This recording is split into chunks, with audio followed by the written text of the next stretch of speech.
Hey guys, what's up? Welcome back here to today's edition of the Fishing Teacher, and really appreciate you guys coming by the channel to watch the video today. We are going to be talking about how to locate bass if you're struggling to find bass, or if you've been out there and you can't figure them out, or if you go to a lake that you've never been to and you don't know where to start at, or if you can't find them on your favorite lake. This is a common problem that a lot of bass anglers have. It doesn't matter if you're just getting started or if you're an advanced angler, but I've got sort of a system that will help you locate fish probably more quicker than you ever can. So we're going to get into that in today's video. And if you guys hear some noise out the background, guys, the neighbor kids are out playing and they're mowing their yard, so it's a little bit loud over there. Also, guys, for get started, along with the topic of locating fish, one of the best things you can do if you guys are wanting to find some places on your favorite lake is please check out my Fish the Moment lake map breakdowns that I built for Fish the Moment. I'll include my lake map breakdown in the description of this video, and these are maps I've got of all lakes across the country. They give you 40 GPS waypoints to begin your search at with advice on how to fish them. So you guys check those out. That's another good resource to help you find those fish quick.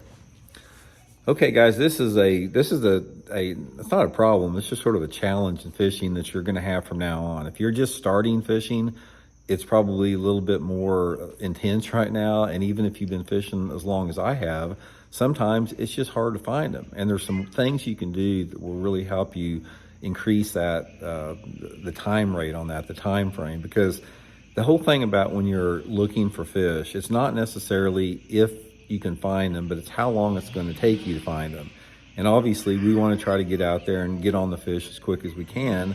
Sometimes it happens soon, sometimes it takes a long time. So here's some tips that'll give you guys to help you locate them a little bit quicker on that. First of all, it's one of the things that's really important in bass fishing is you have to sort of become a student of seasonal patterns. Now, this is unless you're live scoping, because that live scoping has nothing to do with seasonal patterns or locating or finding fish, based upon seasonal movements and patterns.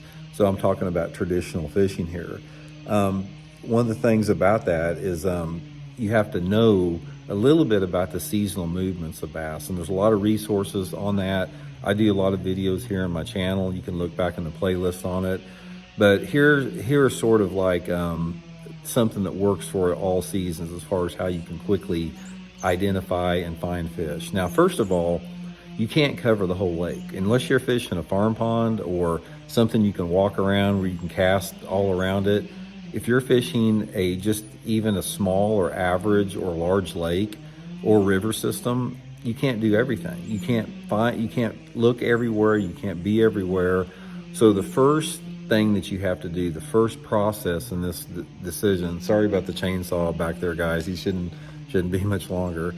But the first thing that you have to do in this particular process is you've got to narrow the lake down smaller right off the bat. And by doing that, that takes some intimidation factors away from the entire process, makes it a little bit simpler. So what I'm talking about this is, let's say, for example, you have a 10,000 acre lake.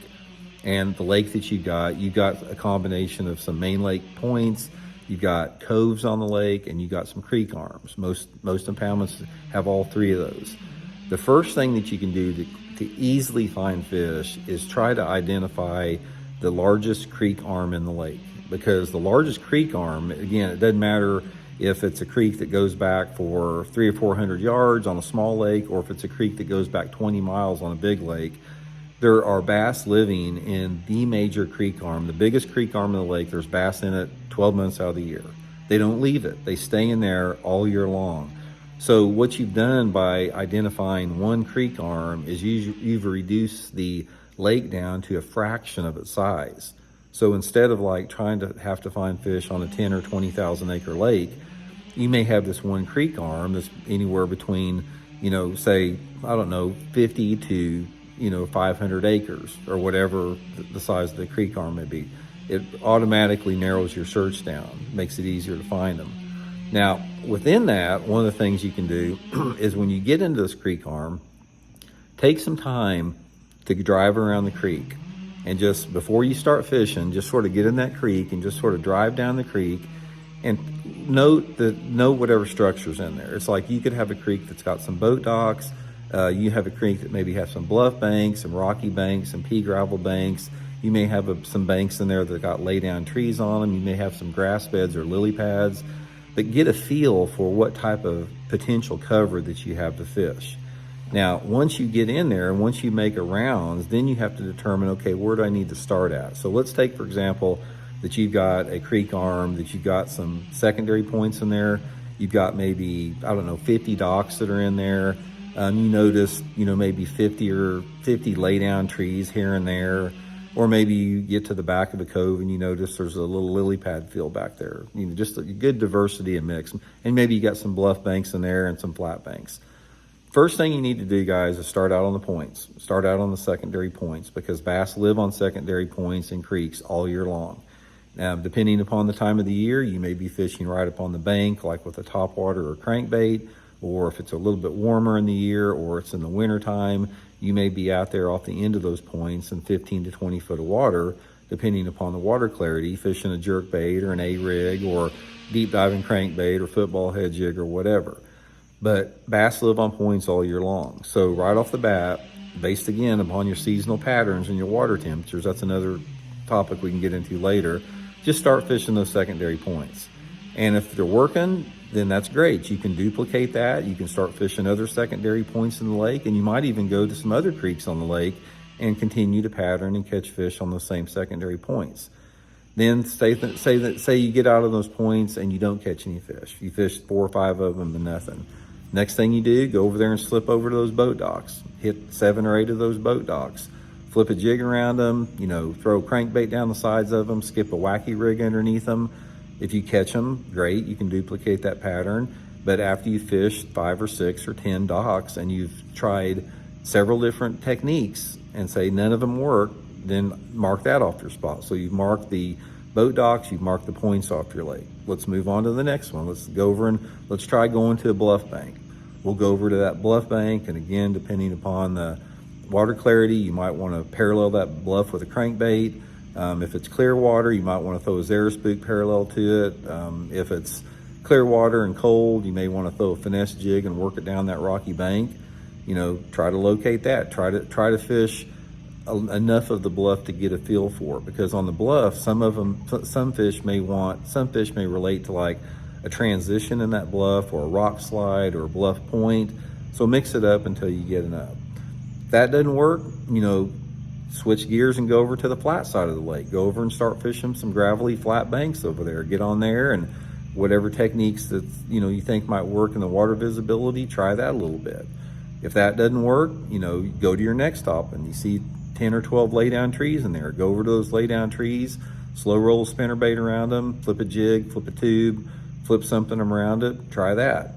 If that doesn't work, what else do we got? There maybe, like I said, there's some lily pads in the back of this cove. Maybe there's some gator grass.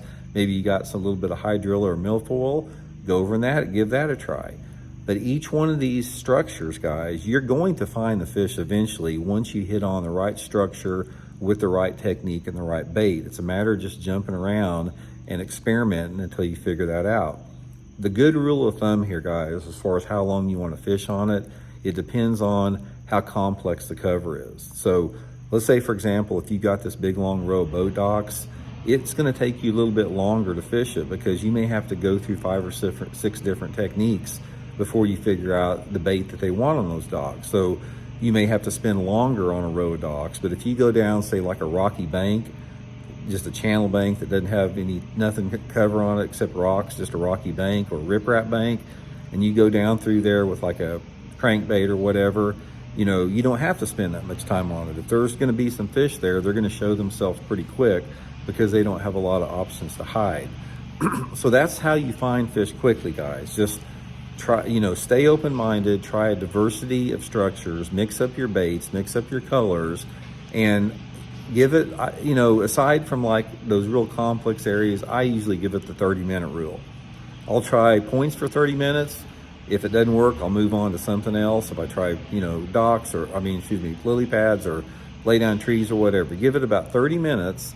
And if you felt that you fished enough of them to, give you an indication there should or shouldn't be fish there, then move on to the next one. So eventually you're going to hit upon it. You're going to hit upon whatever it is.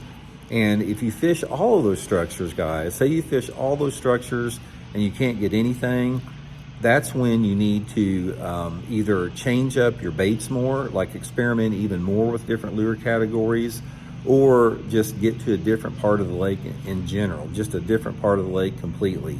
And you know, sometimes maybe the creek that you're in, say for example, it's got some dirty water in it, and maybe those fish are going to be more active in clear water. Maybe if you go down the lake, say if it's a cloudy, rainy day, they bite better in clear water. Sometimes that's going to be a little bit better, but just keep moving, keep hunting, and eventually you'll run into them. So hope it helps. We'll see you guys.